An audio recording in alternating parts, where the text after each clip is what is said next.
Ideally, when planning for translation, the planning for the project would occur before the materials are developed. The translation needs are determined, and the translation costs are realistically considered. This seldom happens, but think of the problems avoided if it did.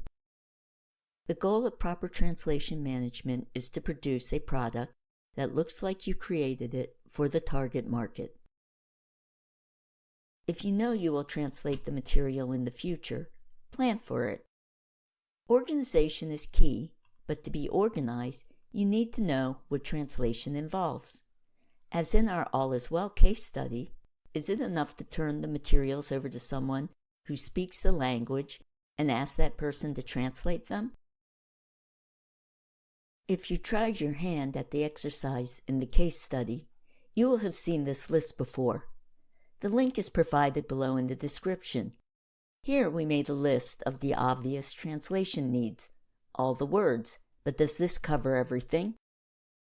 What about the cultural context? Are there idiomatic expressions or jargon that might be misunderstood? Remember Daniel? He is going to do the translation. Will he understand these expressions and translate them correctly? What about colors or images? Is there anything in the e-learning that might be misconstrued or cause offense? How would you know this? Then there are the overall project management considerations. Was enough time allowed to complete the translation? Daniel must complete all the translation within this time.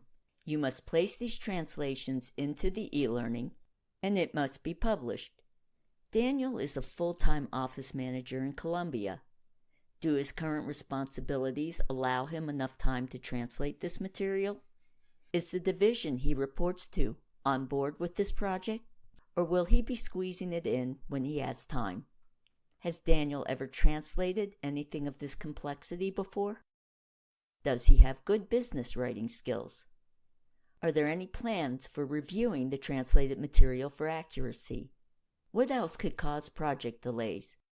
For example, rework or lack of commitment on Daniel's part? Lastly, and maybe most importantly, are cost considerations. You, as the instructional designer, and Daniel are employees, but this time still costs money. What is that cost? Without proper planning and preparation, can you complete the project on time and within budget? What are the ramifications of not completing the project on time? I have placed all these considerations in the description below. You might want to use the comments to discuss these items, or do so on my Facebook page. The link is provided below. It's a lot to think about, but don't worry, I'm here to help you sort this out and put the pieces together to ensure your translation succeeds. Stay tuned for the next video in the series, Translation Terminology, where I'll help you to understand all the jargon tossed around by the industry. Thanks for watching.